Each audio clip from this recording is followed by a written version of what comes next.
اور جب میں ادھر آیا ہوں اور پھر آ کے مجھے پتہ چلا کہ پاکستان میں اپنے والد کے سر کے اوپر کیا بنا ہوا تھا اور یہاں پہ آ کے میری اپنی کیا وقت ہے کہ میں ایک فیکٹری میں آ گیا ہوں. مگر جب میں ایک فیکٹری میں نے کام شروع کیا تو میرے ساتھ جو کام کرنے والے تھے کوئی BA LLB تھا, کوئی MSc تھا, کوئی PhD تھا, اور میں بڑا حیران ہوا کہ ہمارے اور وہ وہاں پہ کام انڈیا سے لوگ تھے, پاکستان سے لوگ تھے. تو ان کو دیکھ کے تو مجھے بڑی حیرانگی ہوئی کہ اتنے پڑھے لکھے ہوئے لوگ یہاں پہ اس کام کے اوپر لگے ہوئے ہیں, فیکٹری میں لگے ہوئے ہیں. تو میں کیا کروں گا, مطلب کہ یہاں پہ تو اسکوپ ہی کوئی نہیں ہے کہ اگر ادھر پڑھائی بھی کر کے تو where would I get to. تو وہ بڑا عجیب سا ایکسپیرینس تھا میرے لیے. مگر انفارچونیٹلی وہاں پہ میں زیادہ دیر نہیں نکالی, سمپلی کیونکہ I was very young, I was only about 18 years 19 years of age. کام میں ان سے 2 گنا 3 گنا زیادہ کر رہا تھا. جو سپروائزر تھا اس کا میں فیوریٹ بنتا گیا, مگر جو میرے کولیگ تھے میرے ارد گرد وہ انڈینز اور پاکستانیز اور یہ بنگلہ دیش, اس وقت وہ ایسٹ پاکستان کے تھے, اپنے بنگالی بھائی بھی تھے, تو وہ سب میرے سے ناراض ہونے شروع ہو گئے اور مجھے سمجھ نہ آیا کہ یہ میرے سے ناراض کیوں ہیں. تو بعد میں مجھے پتہ چلا کہ وہ ناراض اس لیے ہیں کہ میں پروڈکشن زیادہ دے رہا ہوں اور ان کو کام زیادہ کرنا پڑ رہا ہے. تو وہ میرے لیے بہت مشکل کا ٹائم تھا وہ جو 3 مہینے میں نے وہاں پہ کام کیا. تو پھر کوشش میری یہی تھی کہ میں یہاں سے چلے جاؤں, بیکاز میرے جو ان سے کام ساتھ میں کولیگ کام کرنے والے ہیں وہ مجھے پسند نہیں کر رہے. تو وہ پھر میں وہاں سے چھوڑ کر تو ایک کار کمپنی تھی جس کا نام تھا, جو اٹالین مینوفیکچرر تھے, ان کا کنسیشنر سیٹ اپ تھا ایلپٹن میں, ویمبلے کے قریب ہے یہ جگہ. تو وہاں پہ مجھے سٹور میں کام مل گیا. تو میں نے سٹور میں ایز اے سٹور کلینر کام شروع میں نے کر دیا, جس میں وہ بن سے پارٹس نکال کے بنس کو صاف کر کے وہ چیزیں وہاں پہ رکھتی ہیں. تو پاکستان سے آیا ہوا تھا, کام صفائی کا پہلا کام وہاں سے شروع کیا. اب چوائس میرے پاس تھی کہ میں واپس پاکستان چلے جاؤں.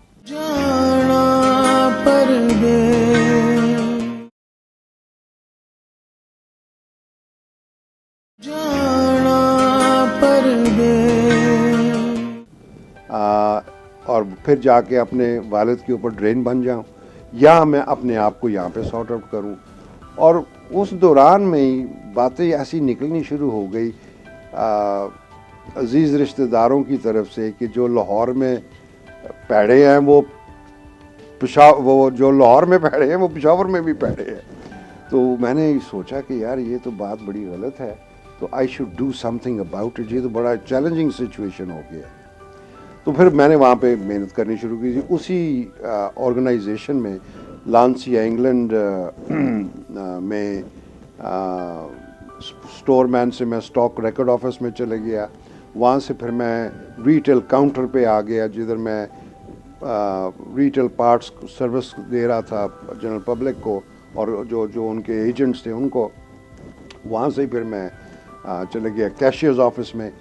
تو وہاں کا جو کمپنی سیکرٹری تھا اس نے دیکھا کہ یار یہ لڑکا تھوڑا سا پرومسنگ ہے, کام ٹھیک ٹھاک کر رہا ہے. تو پھر ادھر سے مجھے وہ اپنے مین اکاؤنٹس ڈپارٹمنٹ میں لے گئے. وہاں پہ جانے سے پہلے مجھے لائف میں ایک بہت زبردست ایکسپیرینس ہوا. ایک دن سٹور میں کام کر رہا تھا جب شروع میں, تو ہمارا سٹاک ٹیک تھا, تو مجھے بلایا گیا جلدی کہ صبح آپ نے جلدی کام پہ آنا ہے. تو میں جب صبح کام پہ آیا تو میں نے دیکھا کہ ہمارا ایم ڈی جون سا ہے اس نے براؤن سا کوٹ پہنا ہوا, اور وہ ہمارا 4 کوٹ تھا, کورڈ 4 کوٹ تھا, جس میں وہ شو روم سے آگے آ کے ہمارا وہ سٹاک کا وہ سیٹ اپ تھا, وہ صفائی کر رہا تھا بروم کے ساتھ. اور وہ ایم ڈی تھا جس کے پاس 300 آدمی کام کرتے تھے اس آرگنائزیشن میں, اور میں نے جب صبح اس کو کام کرتے دیکھا تو وہ پاکستانی ہونے کے ناطے وہ جو وہاں پہ دیکھا ہوا ہے کہ اگر کوئی صاحب کام کر رہا ہے تو دوسرا آدمی اس کو جا کے کہتا نہیں جی مجھے دو میں کرتا ہوں. تو میں نے اس کو جا کے کہا, اس کا نام ہیملک تھا, میں نے کہا mister Hamlick would you like me to give you a hand? He says no no no I do this every day, یہ تو ہر روز کا میرا کام ہے, صبح جب میں آتا ہوں کام پہ, تم میرے سے زیادہ ضروری کام کے لیے آج جلدی صبح تمہیں بلایا گیا ہے, عام طور پہ تم 9 بجے آتے ہو, آج تم 7 بجے آ گئے ہو, تو I think you should attend to that. تو وہ بڑا ایک چینج آف سیٹ اپ میری زندگی میں کہ ایک ایم ڈی جو میں نے پاکستان میں سلسلہ دیکھا ہوا تھا اور یہاں پہ آ کے جب دیکھا تو these were turning points in my life. تو یہی مجھے میچور کر رہے تھے, ڈیولپ کر رہے تھے. اور اس سے ایک بڑا جو ان سا سچویشن تھا جو ہمارے ذہنوں میں یہ چیز ڈلی ہوئی ہے کہ آپ اگر سویپ کر رہے ہیں تو آپ نیچ ہیں, اگر آپ کرسی پہ بیٹھے ہوئے ہیں تو آپ اونچے ہیں, یا آپ کا وہ خاندان اونچا ہے یا آپ اونچے ہیں. تو وہاں پہ شروع میں جب میں نے دیکھا, اس وقت مجھے یو کے میں آئے تقریباً کوئی 9 مہینے ہوئے تھے, 8 مہینے. تو جب میں اپنے اسٹور میں بروم کر رہا ہوتا تھا, صفائی کر رہا ہوتا تھا فرش کی, تو جب بھی کسی گورے کو دیکھتا تھا تو مجھے کوئی ہچکچاہٹ نہیں ہوتی تھی. جیسے ہی میں کسی دیسی کو دیکھتا تھا, چاہے وہ انڈیا کا ہے یا ساؤتھ ایسٹ ایشیا کا ہے یا پاکستان کا ہے, تو اسی وقت میں وہ اپنا بروم پھینک کے اور بڑا اپنا ہاتھ پیچھے کر کے اور سیٹی مار کے آگے پیچھے چلنا شروع کرتا تھا, وہ بتانے کے لیے کہ میں یہ کام نہیں کر رہا ہوں اس کو مجھے دیکھنے سے پہلے. تو ہمارے بیچ میں یہ کوئی ایسی غلط چیز ہماری سیٹ اپ ہمارے میں ڈیولپ ہو گیا جدھر ہمیں ڈگنیٹی آف لیبر کا احساس نہیں ہے. وہ ڈگنیٹی آف لیبر کا احساس یہاں پہ آ کے ڈیولپ ہوا, ادھر آ کے ہم نے دیکھا. تو اس کمپنی میں نے تقریباً کوئی سال ایک کام کیا. اس دوران ایک امریکن کمپنی تھی یہاں پہ, مائڈز ایگزاسٹ سینٹرز کی, اور انہوں نے مجھے آفر کر دیا اپنے اکاؤنٹس ڈپارٹمنٹ میں. تو یہاں سے میں پھر چھوڑ کر تو اس کمپنی میں چلے گیا. ان کا ہیڈ آفس تھا ٹرفالگر اسکوائر میں. تو میں ایلبرٹن میں رہتا تھا, تو یہاں سے وہ پیدل جانا ایلنگ روڈ پہ, وہاں سے 83 بس لینی, 83 بس لے کے ویمبلے پارک اترنا, ویمبلے پارک سے پھر اپنی ٹرین لینی, اور وہ ادھر بیکرلو لائن اس وقت ہوا کرتی تھی, اب تو بہت لائنیں آ گئی ہیں. تو وہ ٹرفالگر اسکوائر اتر کے تو وہ گرینڈ بلڈنگ میں ہمارا ایک فلور کا ایک حصہ تھا جو ہمارے ہیڈ آفس تھا مائڈس کا. مائڈس جون سی تھی یہ کاروں کا ایگزاسٹ اور شاک ابزاربرز اور بریکس کی ریپلیسمنٹ اسپیشلسٹ تھے. تو وہاں پہ پھر میں نے کام شروع کر دیا. تو ادھر تقریباً میں نے کوئی 9-10 سال وہاں پہ کام کیا. وہاں پہ بھی میں بڑی ایک فائلنگ کلارک کی بیسس کے اوپر انڈکٹ ہوا تھا. اینڈ فائنلی جب میں نے ان کو چھوڑا ہے, میں ان کا چیف اکاؤنٹنٹ سے آپریشنز مینیجر بن گیا, اور ایم ڈی میں نہیں بنا وہاں پہ. تو وہ کیونکہ مجھے آئیڈیا ہو گیا کہ اب میں اس سٹیج پہ پہنچ گیا ہوں کہ یہاں سے میری آگے پروموشن نہیں ہوگی, یہاں پہ میں پجن ہول ہو جاؤں گا. تو اس دوران میں نے پھر اپنا KFC کا بزنس شروع کیا ہوا تھا. تو I had something to fall back on. مگر میں ان کے پاس کام کرتا رہا مائڈس کے بیچ میں. ایونچولی جب میں مائڈس سے نکلا ہوں تو ان کا میں پہلا فرینچائزی بن گیا تھا, اور ان کی یونٹ تھی اس وقت ان کے پاس کوئی 26-27 یونٹس تھیں, گیریجز تھے جو لنڈن میں بھی تھے اور پروونسز میں بھی تھے. تو میں نے پہلا جون سا یونٹ لیا, وہ جس کو انہوں نے فرینچائز کیا, وہ بو روڈ ایسٹ لنڈن میں کیا تھا. تو وہ تقریباً میں نے کوئی 2 سال وہ چلایا. رہتا میں ویسٹ لنڈن میں تھا, کام ایسٹ لنڈن میں تھا. تو وہاں پہ آنا جانا میرے لیے تقریباً 2.5 گھنٹے مجھے لگ جاتے ہوتے تھے, 3 گھنٹے ان دنوں میں جب کہ روڈ ورکس بہت ہو رہا تھا. تو یہ ساری جون سی چیزیں ٹائم کے ساتھ بعد میں نے سوچا کہ یہ غلطی ہو گئی کہ مجھے وہ بیچنا نہیں چاہیے تھا. وہ میں بیچ کے تو KFC's کے بیچ میں آن اے فل ٹائم بیسس آ گیا. جب KFC ہم نے شروع کی تھی تو اس وقت KFC میں اتنا پروفٹ نہیں تھا کہ میں اپنے گھر کی مورگیج دے سکتا اور کچن کا خرچہ چلا سکتا، تو اس لیے مجھے اپنا وہ کام جاری رکھنا پڑا. تو وہ بیچ کے تو جب میں واپس آ گیا، پھر میں نے KFC کو جب فل ٹائم چلانا شروع کیا، تو یہ ٹائم تھا 81 کا، جب ہمارے اوپر VAT یہاں پہ انٹروڈیوس ہوئی، اور وہ VAT جون سی تھی وہ فوڈ کے اوپر بھی انہوں نے لگا دی، اور وہ 10% اس وقت شروع ہوا تھا VAT کا پرسنٹیج 10، اور وہ ہم پبلک کو پاس آن نہیں کر سکے بیکاز وہ پبلک کا ریئیکشن تھا کہ یہ قیمتیں ایک دم انہوں نے 10% بڑھا دی ہیں، تو اس لیے وہ ہمیں خود ابزارب کرنی پڑی. تو پہلے 2 سال ہمارے اوپر بڑا ٹف ٹائم رہا، اور اس کو سارٹ آؤٹ کرنے کے بیچ میں پھر KFC کوئی اتنا زیادہ اس وقت اسٹرانگ برانڈ نہیں تھا، تو آہستہ آہستہ انہوں نے ریپوزیشن کیا. ریپوزیشن کا مطلب یہ ہوا کہ یہ اور چیزیں مینیو میں لے کے آئے. پہلے ہم صرف چکن آن دا بون کرتے تھے، صرف جو بون کے اوپر چکن، صرف چکن ہی ہوتا تھا، فرائیڈ چکن. پھر اس کے بعد برگرز آ گئے، جس کے بیچ میں وہ چکن فلیٹس، بون لیس چکن کا استعمال بھی آنا شروع ہو گیا.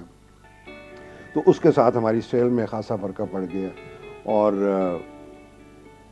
میں نے تقریباً 4 یونٹس جو ان سے ہیں KFC کے 6 یونٹس تھے، 2 میں نے ایک بند کر دیا تھا، وہ بالکل پروفٹ میں نہیں جا رہا تھا، اور ایک بیچ دیا تھا. اور اس کے بعد یہ KFC چلتا رہا. یہ KFC کے بزنس کے دوران پھر میں نے ڈیسائیڈ کیا کہ اب میں واپس پاکستان، کیونکہ میرے والد، بھائی اور بہنیں سب پاکستان میں تھے، تو میں نے ڈیسائیڈ کیا کہ I should go back and join the family now. تو والد صاحب سے میں نے ذکر کیا، تو انہوں نے کہا ٹھیک ہے، اگر تم آنا چاہتے ہو تو یہ تمہاری مرضی ہے. تو میں نے کہا جی میں وہاں پہ اب آ کے میں یہ فاسٹ فوڈ کا کام سیکھا ہے، تو وہاں پہ میں آ کے یہی کام کرنا چاہوں گا، تو مجھے اگر آپ ہیلپ کر سکیں، بیسٹ پلیس ہوگی ہمارے لیے ایئرپورٹ کے اوپر، اگر ہم وہاں پہ یہ کھول سکیں. تو میں نے پہلا یونٹ وہاں پہ 83 میں اسلام آباد انٹرنیشنل ایئرپورٹ کے اوپر کانکورس ہال میں کھولا تھا، جس کا نام تھا مشل فوڈ، اور وہ ایگزٹ کے کونے کے اوپر تھا وہ سیٹ اپ. ہم نے پہلے تو کار پارک میں فری اسٹینڈنگ یونٹ بنایا تھا، مگر وہ انہوں نے کہا کہ نہیں، پیچھے مسجد کا ہے، اس کا ویو رکتا ہے، تو وہ وہاں پہ نہیں آپ کنٹینیو کر سکتے، ہم آپ کو اندر جگہ دے دیتے ہیں. تو وہ پھر کانکورس ہال میں انہوں نے جگہ دی، وہاں پہ میں نے وہ یونٹ ڈیولپ کیا. وہ یونٹ جون سا تھا وہ فرائیڈ چکن بیسس کے اوپر ہم نے ڈیولپ کیا، مگر وہاں پہ میں فرائیڈ چکن کو چلا نہیں سکا، کیونکہ وہاں پہ وولٹائل بائنگ بہت، اس کی پرائسز بہت وولٹائل تھی، بہت ایکسٹریمز تھیں، کہ آج اگر آپ کو چکن جون سا ہے وہ 700 روپے من مل رہا ہے، تو 2 دنوں کے بعد، 3 دنوں کے بعد وہی چکن جون سا ہے آپ کو 900 روپے پہ، 1200 روپے پہ. تو آپ کی بائنگ میں بہت فرق تھا، تو ریٹیل آپ اس کو کنزیومر کو پاس آن نہیں کر سکتے تھے. تو اس بیسس کے اوپر پھر ہم نے اس کو تھوڑا سا مینیو کو شفٹ کر کے تو اس کو کیفیٹیریا سٹائل بنا دیا، تاکہ ہم نے ڈے پارٹ سیل میں صبح بریک فاسٹ اس میں انٹروڈیوس کیا، پھر اس کے بیچ میں لنچ کیا، پھر ڈنر رکھا. انفیکٹ وہ 24 آورز وہ یونٹ چلتا تھا، اور وہاں پہ تقریباً کوئی 40-45 لوگ ہم نے 3 شفٹوں میں امپلائمنٹ دی ہوئی تھی ایئرپورٹ کے اوپر. اس کا سسٹم جو میں نے ڈیولپ کیا، کیونکہ یہاں سے میری ٹریننگ ہوئی تھی، تو ہمارے جو ان سے وہ سٹاف کوارٹرز تھے، وہ 7 سرونٹ کوارٹرز ہوتے ہیں، تو وہ 4 تھے، جن میں سے 2 میں نے پریپ روم بنا دیا، کہ سارا جو بھی چیز وہاں پہ بکتی تھی وہ مینیجر جو وہاں پہ رکھا ہوا تھا وہ آرڈر کر دیتا تھا کہ یہ چیزیں ہماری ختم ہو گئی ہیں، اور وہ چیزیں پھر وہاں سے اسٹاک روم سے ہر روز وہاں پہ ڈلیور ہوتی تھی. تو وہ ایک سسٹم ہم نے اسٹیبلش کر دیا تھا، جس سے پلفریج بھی نہیں ہوتی تھی، چوری بھی نہیں ہوتی تھی، اور ہمارا اسٹاک خاصا ٹائٹ تھا, ہمارا پیسہ زیادہ اسٹاک میں انوالو نہیں رہتا تھا, اور وہ ماشاءاللہ بہت زبردست وہ بزنس چلا وہاں پہ.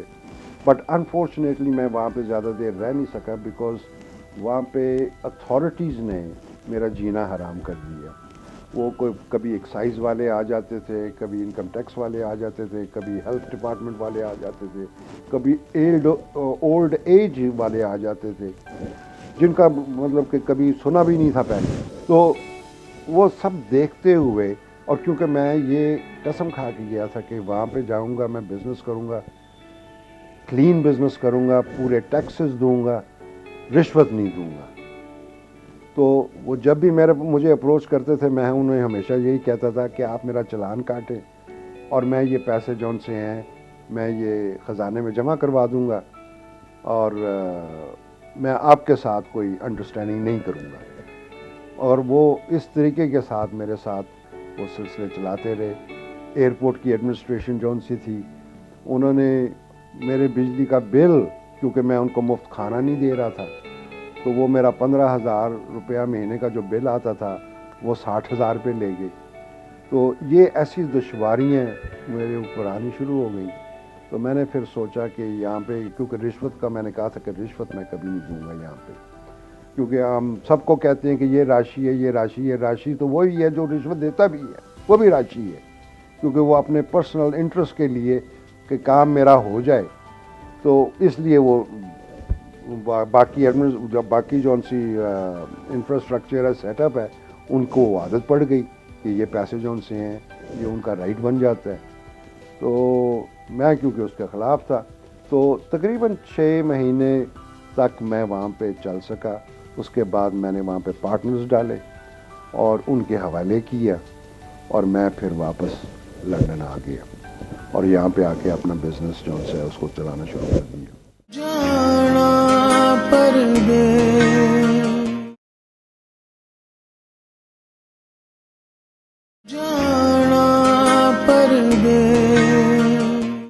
طارق صاحب, آپ ہمارے ناظرین کو اپنی فیملی کے بارے میں کچھ بتانا پسند کریں گے کہ آپ کی شادی کیسے ہوئی؟ کیا یہ ارینج میرج تھی, لو میرج تھی, کتنے بچے ہیں آپ کے؟ ذرا ہمارے ناظرین یہ سننا چاہیں گے.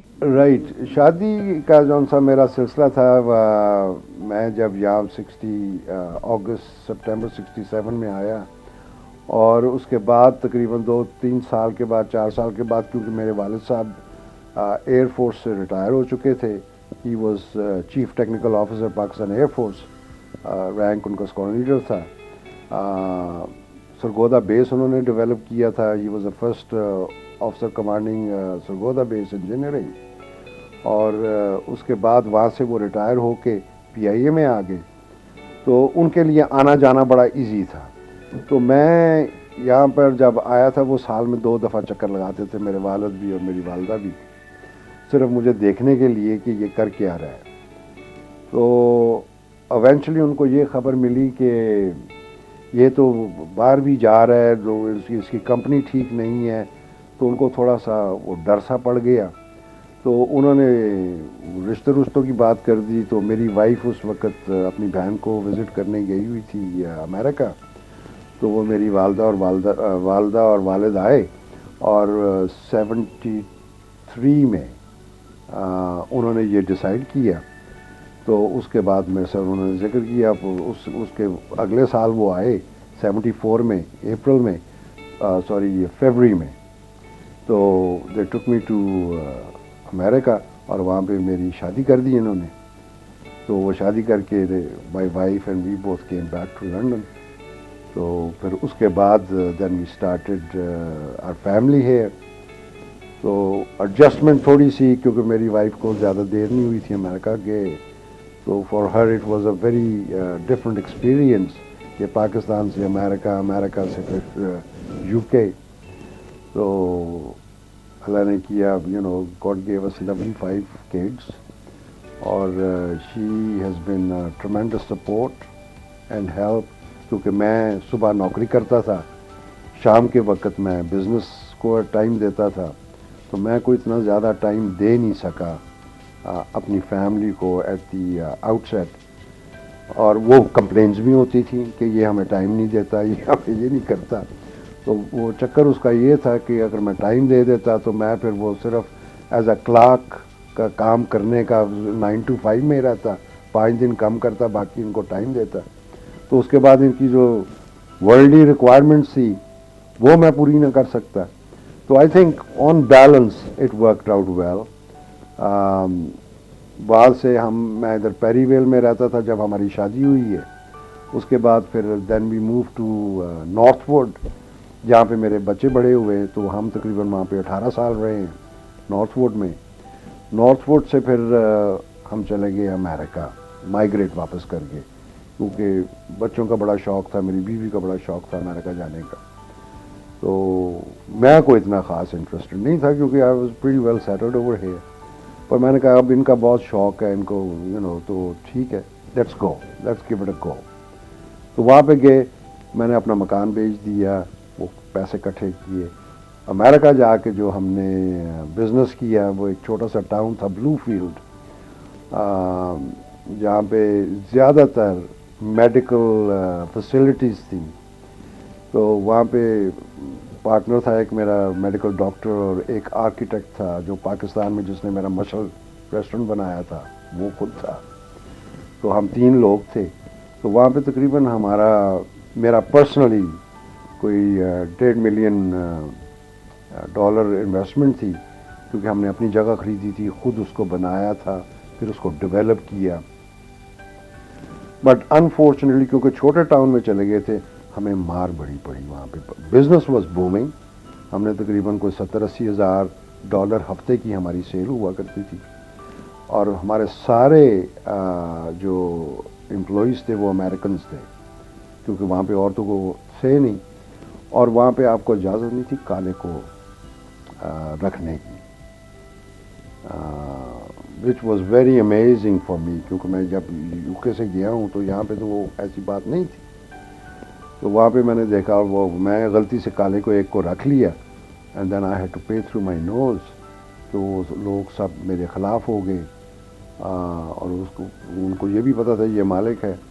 تو اس کے بعد انہوں نے یہ ریومر پھیلانا شروع کر دی, جو کسٹمر آتے تھے کہ یہاں پہ آپ کو پورک چاپس نہیں مل سکتی.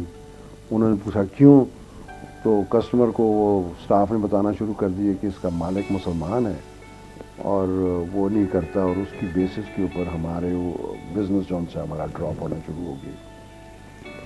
تو unfortunately it went to a stage جہاں پہ ہم سسٹین نہیں کر سکے. تو وہ پھر وہ ڈاکٹر صاحب کے اور سعید کے حوالے میں نے بزنس کیا, اور میں پھر then I came back to UK, کیونکہ یہاں پر بھی پرابلمس تھیں, یہاں پہ بھی ایشوز تھے, because when the owner is not on top تو وہ باتیں صحیح نہیں چلتی. تو وہ پھر میں یہاں پہ آگے, بچے میرے وہاں پہ پڑھائی کر رہے تھے. ایک بیٹا میرا پیچھے رہ گیا تھا جو اپنے چچا کے ساتھ بزنس میں کام کر رہا تھا. تو آنے کے بعد پھر کیونکہ وہاں پہ بہت بڑا مجھے نقصان ہو گیا, لاس ہو گیا, جب میں واپس آیا ہوں تو آئی واز آلموسٹ پینی لیس, کیونکہ سارا پیسہ وہاں پہ لگ چکا تھا. تو آ کر یہاں پہ پھر میں نے پھر سے زندگی شروع کی. شکر ہے خدا کا کہ میں نے اپنا بزنس بیچا نہیں تھا, بزنس چل رہا تھا. تو آ کے اس کو بزنس کو سنبھالا. پھر اس کے بعد تھوڑے سے ایشوز ہو گئے, وہ بھائی کے ساتھ ایشوز ہو گئے, کچھ تھوڑے سے ایشوز بیٹے کے ساتھ ہو گئے. اس نے ایکسپینشن اپنا دوسری طرف پیسے ڈالنے شروع کر دیے, تو کیش فلو میں بڑا پرابلم آ گیا. اور ہم پھر ایک چھوٹے سے فلیٹ میں شفٹ کر گئے. وہاں پہ تقریباً کوئی 7-8 سال مجھے وہاں پہ لگے. تو وہ بڑا پینفل میرے لیے پیریڈ تھا. So right from the top you come down, اور پھر وہاں سے آپ نے پھر بلڈ اپ کر کے واپس جانا ہو. تو that was a very painful journey. تو اب I have over come majority of that issues. Tariq صاحب, آپ ایک کامیاب بزنس مین ہیں. کاروبار میں کامیابی کے لیے بنیادی فارمولہ کیا ہے؟ دیکھیں جی, یہ دو سیٹ اپس ہیں. ایک تو ہے جو آپ کاروباری خاندان سے بلانگ کرتے ہوں, تو آپ وہ جو کاروبار کے ٹیننٹس ہیں، جو اس کے طور طریقے ہیں، وہ آپ اوور دا پیریڈ جب آپ گرو اپ ہو رہے ہوتے ہیں آپ ان کو سیکھ لیتے ہیں۔ دوسرا جو سا طریقہ ہے وہ ہے کہ اگر آپ کا پیشن ہے کاروبار کرنے کا، تو آپ اس لائن میں پہلے اپنے آپ کو انگیج کریں، جس کا مطلب کہ آپ نوکری کریں، امپلائمنٹ کریں، اس امپلائمنٹ کے تھرو کسی اور کے بیسس کے اوپر آپ ایکسپیرینس حاصل کریں۔ جب آپ وہ ایکسپیرینس حاصل کر لیتے ہیں تو پھر آپ یہ رسک لے سکتے ہیں۔ اس کے بعد آپ جس لائن آف بزنس میں جا رہے ہیں اس کے اوپر تھوڑی سی آپ کی ریسرچ ہونی چاہیے، آپ کو اس کے سپلائرز کا پتہ ہونا چاہیے، اور تیسرا اور فورموسٹ جون سا ہے کہ جو لیجسلیشن ہے، وی اے ٹی ہے، ٹیکسیشن ہے، پی اے وائی ہے، جو آپ امپلائی رکھتے ہیں آپ نے ان کا بھی ٹیکس دینا ہوتا ہے۔ سو یہ ایک بیسک چیزیں ہیں بیفور کہ آپ اپنے آپ کو سکسیزفل بزنس میں کریں، یہ چیزیں آپ کو پہلے آنی چاہیے۔ طارق صاحب، پہلے جو لوگ یہاں آتے تھے وہ آسانی سے اس سوسائٹی میں ایڈجسٹ ہو جاتے تھے، اب مشکلات بڑھ گئی ہیں۔ اب آنے والے لوگوں کو آپ کیا پیغام دیتے ہیں کہ وہ کس طرح اپنے آپ کو اس نئے معاشرے میں پاکستان سے آ کر ایڈجسٹ کر سکتے ہیں؟ دیکھیں جی، پاکستان سے اب آنے کا جون سا بیسز ہے وہ سمپلی UKBA کے اوپر ڈپینڈ کر رہا ہے، آپ کس بیسس کے اوپر اس ملک میں آ سکتے ہیں۔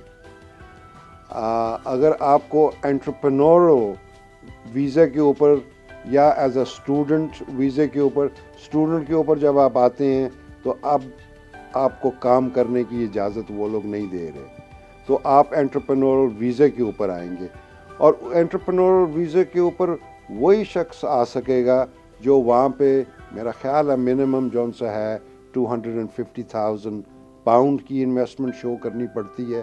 تو جس آدمی نے پاکستان میں 250 پاؤنڈ انویسٹمنٹ شو کر سکتا ہے تو he would have developed his skills in the business that he has been involved in to accumulate that sort of اس کیپٹل کو۔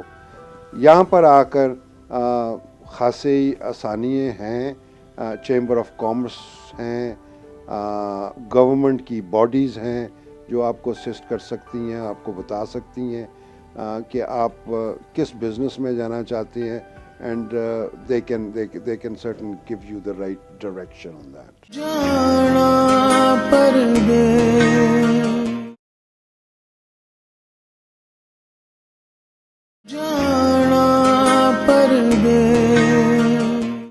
کہتے ہیں کہ کامیاب مرد کے پیچھے ایک کامیاب عورت کا ہاتھ ہوتا ہے، تو آپ کا اس نظریے کے بارے میں کیا خیال؟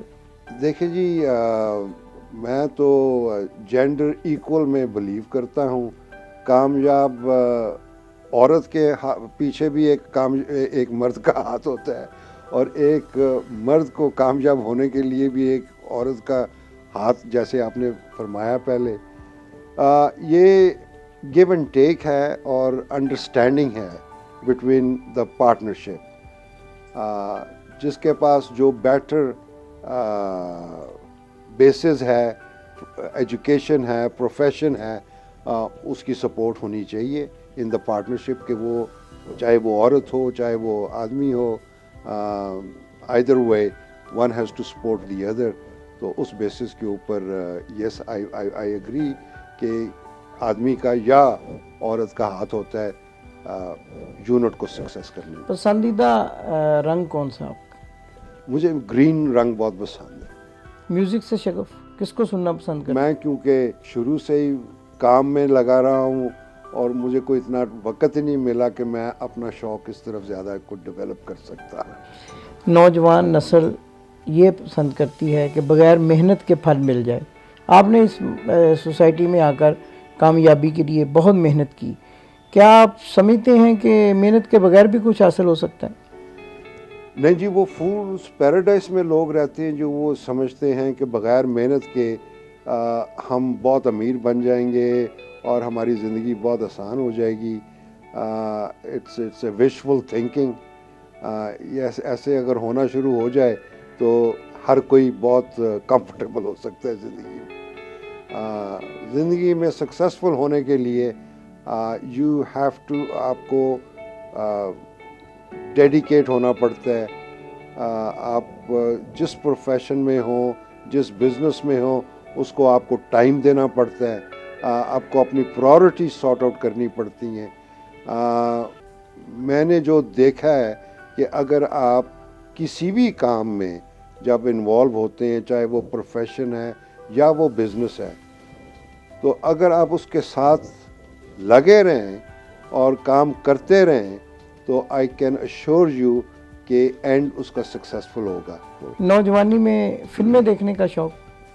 ہاں جی, نوجوانی میں بہت جب نوجوانی مطلب کہ ارلی ٹین ایج تک, کیونکہ وہ 18-19 سال کا تھا تو میں باہر آ گیا. اس سے پہلے کیونکہ ہمارے وہ کنٹونمنٹ میں عام طور پہ انگریزی کی فلمیں لگا کرتی تھیں, تو اٹ سو ہیپنس کہ بلکہ میری اسکولنگ بھی جون سی وہ مونٹیسری نرسری اسکول سے شروع ہوئی. پشاور میں میرا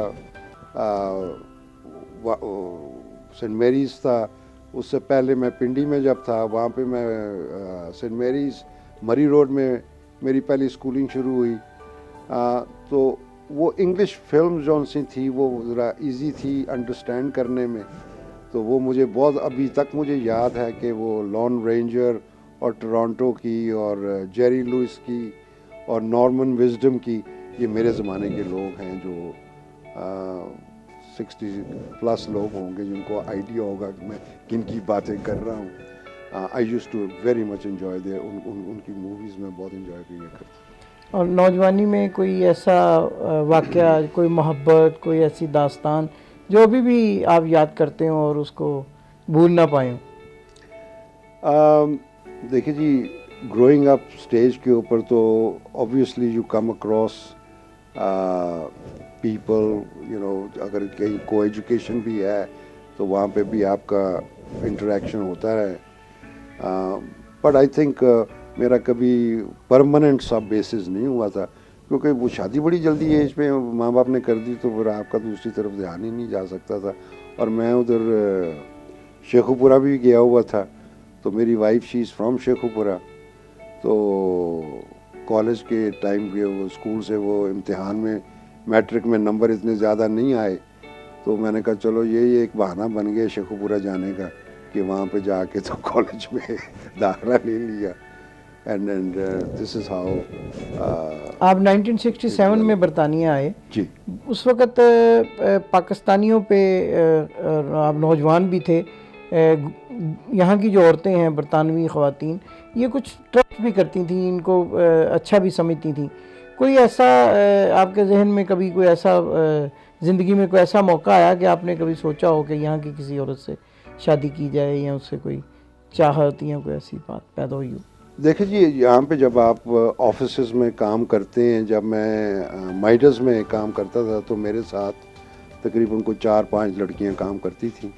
اینڈ اوبویسلی آپ کو فیلنگز تو یہ ہوتی تھی کہ yes you know they want to be friends with you and all that sort of a جیز, مگر تھوڑا سا وہ خیال, کیونکہ وہ پتہ تھا کہ ابا جان امی جان نے 4 مہینے کے بعد آ جانا, 3 مہینے کے بعد آ جانا, so you could not really develop that.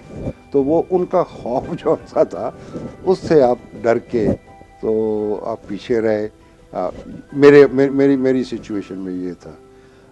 اگر وہ خوف نہ ہوتا تو شاید میری شادی یہاں پہ کسی لوکل لڑکی سے ہو جاتی. اچھا, آپ یہ فرمائیے کہ آپ نے تو اس سوسائٹی کو اپنی ایک زندگی کا ایک حصہ دیا, آپ نے یہاں پر ایک زندگی کا ایک بڑا حصہ گزارا, اس سوسائٹی نے آپ کو ریٹرن میں کیا دیا؟ دیکھیں جی, اس سوسائٹی سے اس کے زیادہ پلسز ہیں اور کم مائنسز ہیں.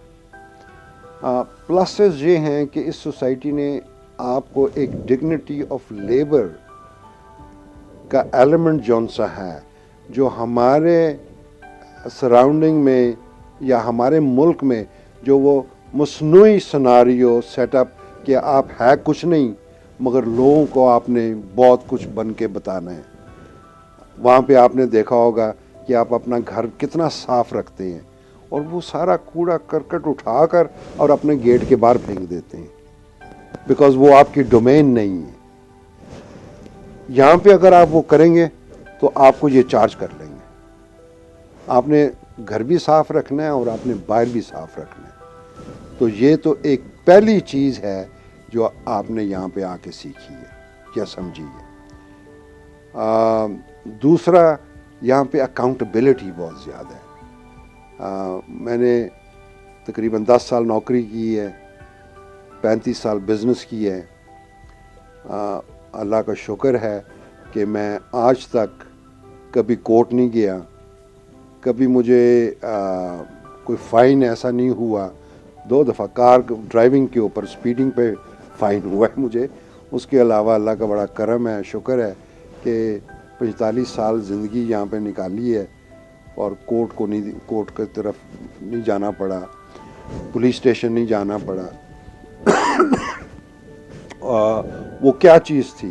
وہ یہی تھا کہ ان کی جو اکاؤنٹیبلٹی ہے at a very early age وہ مجھے سمجھ آ گئی کہ یہاں پہ کوئی کام غلط کیا تو کوئی سفارش نہیں چلے گی. تو یہ یہاں پہ جو سوسائٹی ہے اس نے آپ کو یہ ضرور سکھایا ہے کہ اگر سیدھا کام کرو گے تو آپ کو کوئی تنگ نہیں کرے گا, غلط کام کرو گے تو آپ کو مصیبتیں مصیبتیں ہیں.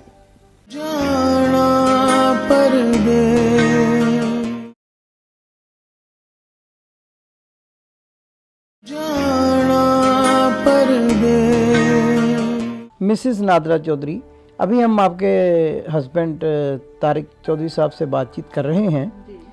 انہوں نے کئی باتیں لگتا ہے کچھ چھپائی ہیں, تو آپ کوئی ایسا واقعہ جو آپ کے ذہن میں ہو تو وہ ذرا ہمارے ناظرین کو ان کی دلچسپی کے لیے ذرا کہانی کو ہم دلچسپ موڑ پہ لانا چاہتے ہیں, تو آپ ذرا بتانا پسند کریں. ایک واقعہ ہے ہمارے بچپن کا, کیونکہ جیسا آپ کو پتہ ہے کہ ہم کزنز بھی ہیں. تو میں چھوٹی تھی جب, تو چھٹیوں میں گرمیوں کے ہم گئے ہوئے تھے خالہ کو وزٹ کرنے. تو وہاں ان کے محلے میں ایک ڈاکٹر صاحب تھے, ان کی بیٹی جو تھی ان کو طارق پسند تھے. اب ان کو سمجھ نہیں آ رہی تھی کہ کس کے تھرو ان کو پیغام بھیجیں. تو مجھے بچوں کی دنیا رسالہ پڑھنے کا شوق تھا. تو ان کو جب یہ پتہ چلا, انہوں نے کہا میرے پاس بچوں کی دنیا کے بہت سے رسالے ہیں, تم میرے ساتھ آؤ, میں تمہیں دیتی ہوں. میں خوشی خوشی چلی گئی. انہوں نے جب رسالے مجھے دیے اس کے ساتھ ہی ایک انہوں نے مجھے لفافہ دے دیا کہ یہ طارق کو دے دینا. اب میں 9-10 سال کی تھی, مجھے اتنا نہیں پتہ تھا کہ یہ کیا چکر ہے. میں نے لا کے وہ ان کو دے دیا. بعد میں جب شادی ہوئی ہے پھر پتہ چلا ہے کہ بھی وہ ان کو لو لیٹر لکھا گیا تھا. بڑا دلچسپ واقعہ باجی نے ہمیں سنایا. ہمارے جو ناظرین ہیں وہ اس سے بڑے محظوظ ہوئے ہوں گے یقیناً. تو ابھی دوبارہ ہم اپنے ذرا کہانی والے موضوع پہ آتے ہیں. طارق صاحب, آپ نے مسلم پارلیمنٹ اور HFA کی بنیاد رکھنے میں آپ کا جو نمایاں کردار ہے, بلکہ آپ بانیوں میں شمار ہوتے ہیں, اور UK PCCI, تو اس کے بارے میں ذرا مختصراً ہمیں بتائیں کہ کیسے یہ آپ نے ادارے بنائے, اور آج UK PCCI کی جو حالت ہے وہ جو جس یعنی اس حالت کو پہنچا ہے اس کی کیا وجوہات؟ رائٹ جی, آپ نے 2 سوال کیے ہیں. ایک آپ نے سوال کیا ہے چیمبر کے حوالے سے, اور دوسرا سوال کیا آپ نے HFA کے حوالے سے. HFA اور پہلے مسلم پارلیمنٹ جو سی تھی وہ کلیم صدیقی صاحب تھے جو مسلم انسٹیٹیوٹ کے ڈائریکٹر تھے. انہوں نے وہ کانسیپٹ اور آئیڈیا دیا to get all Muslims on one platform. وہ بلیو کرتے تھے کنورجنس میں. کنورجنس کا مطلب ہے ٹو برنگ دیم ٹوگیدر. وہ جو ہماری کمیونٹی ڈائیورٹ ہوئی تھی یا ڈائیورجنس تھی, جس میں کوئی سنی ہے, کوئی شیعہ ہے, کوئی دیوبندی ہے, اینڈ سو فورتھ. تو they wanted to bring it round to one basic tenant, and that was to come to Prophet Muhammad and leave things there. So Prophet Muhammad جون سے تھے وہ اللہ کے پیارے اور اخیر نبی تھے, and he just wanted to leave things there, اور آگے سب ان کی امت ہے. تو اس کے اوپر وہ کام کر رہے تھے. اب اس مسلم پارلیمنٹ کو ڈیولپ کرنے کے لیے اس کے لیے بجٹ چاہیے تھا. اب بجٹ کہاں سے آئے گا؟ وہ فنڈنگ کیسے ریز ہوگی. تو وہ ایک برین چائلڈ جو یہاں پہ تھے ہارون کالا صاحب اور ڈاکٹر غیاث الدین جو ابھی بھی اس میں انوالو ہیں مسلم پارلیمنٹ اور HFA میں, اور کلیم صدیقی صاحب, اور I got involved in that as well. تو وہ سیٹ اپ کیا گیا کہ کیونکہ ہر مسلمان حلال گوشت کھاتا ہے, تو حلال گوشت کے اوپر ہر پاؤنڈ کے اوپر 1 پینی یا 2 پینی لیوی رکھ دی جائے ٹو میک اٹ 100% شیور کہ یہ حلال ہے. کیونکہ عام طور پہ ہوتا کیا تھا کہ ہمارے جو ان سے حلال ٹریڈ میں لوگ تھے وہ ہر جگہ سے گوشت خرید لیتے تھے, اسمتھ فیلڈ مارکیٹ سے جا کر, اور کئی دفعہ گوروں کے سلاٹر ہاؤسز سے, اور چکن سپلائر جو ان سے تھے بغیر حلال کیے ہوئے بھی چیزیں سپلائی کر دیتے تھے. تو وہ جو HFA ڈیولپ ہوا جس کی وجہ سے 1 یا 2 پینی لیوی رکھی گئی پر پاؤنڈ گوشت کے اوپر, اور اس کے ساتھ وہ HFA کا ایک انسپیکٹر جو ہر سلاٹر ہاؤس میں جایا کرتا تھا,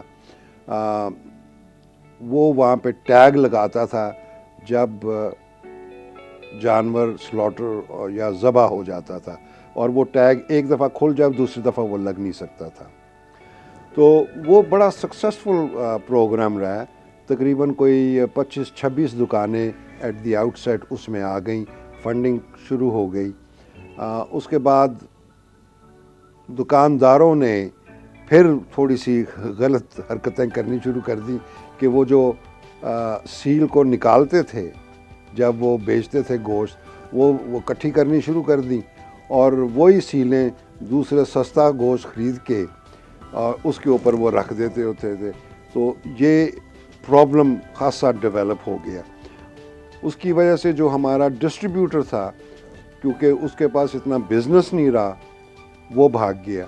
تو پھر مجھے اسٹیپ ان ہونا پڑا ڈسٹریبیوشن کے بیسس کے اوپر, اور اس کو HFA کو چلانے کے سلسلے میں, آلدو کہ پہلے میں اس میں انوالو نہیں تھا مگر مجھے اس میں انوالو ہونا پڑا, کیونکہ ورنہ اگر میں انوالو نہ ہوتا تو یہ اسی وقت ہی بیٹھ جاتا. یہ ہوتا رہا, یہ پہلے بھی خراب ہو گیا تھا, پھر اچھی ٹیم آ گئی تھی تو اس نے اس کو پروگریس کر دیا, اب پھر یہ ڈاؤن گریڈ چلے گیا ہے. تو یہ اب it needs a new blood to get this thing moving into the right direction. آپ آخر میں ہمارے پردیسیوں کو, خاص طور پہ ناظرین کو, کیا پیغام دینا چاہیں گے؟ دیکھیں جی, پردیس جو سا ہے یہ آپ کا اب دیس بن چکا ہے. آپ ساری اچھی چیزیں یہاں سے لینا چاہتے ہیں. آپ کبھی بھی اپنا جہاں پہ آپ پیدا ہوئے ہیں اس کو آپ کبھی بھول نہیں سکتے. That is obviously your country of origin. یہ آپ کی اڈاپٹڈ کنٹری ہے. یہاں پر آپ کے فیملیز ڈیولپ ہوئی ہیں, بچے پیدا ہوئے ہیں, اسکولنگ ان کی ہوئی ہے, اس کلچر میں وہ گروم ہوئے ہیں, گرون اپ ہوئے ہیں, ایجوکیٹ ہوئے ہیں.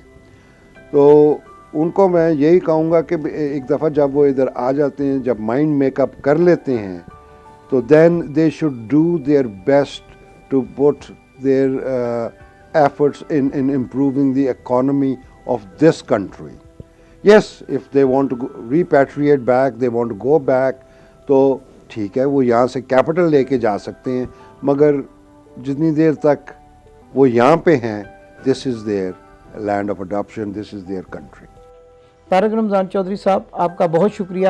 آپ نے اپنے قیمتی وقت سے ہمیں نوازا اور ایسی مفید باتوں سے ہمیں مستفید کیا کہ جن کو سن کر ہمارے ناظرین دیس سے دور پردیس میں ایک کامیاب زندگی گزار سکتے ہیں. آپ کا بہت شکریہ, آپ ہمارے پروگرام میں تشریف. Thank you very much. ناظرین, یہ تھے طارق رمضان چودھری صاحب, ایک کامیاب کاروباری شخصیت, ایک کامیاب انسان, ایک کامیاب باپ, ایک بہترین شوہر. آج ہم نے آپ کی ملاقات ان سے کروائی, لیکن یاد رکھیے گا آپ کا فیڈ بیک ہمارے لیے بہت ضروری ہے. پردیس کہانی کے نام سے ہم فیس بک پر موجود ہیں, ہمارا ای میل اسکرین پر آ رہا ہے. ہمیں اپنے فیڈ بیک سے ضرور نوازیے گا. بہت شکریہ. اگلی جمعرات کو آپ کا میزبان آپ کی خدمت میں دوبارہ حاضر ہوگا. تب تک کے لیے اللہ حافظ.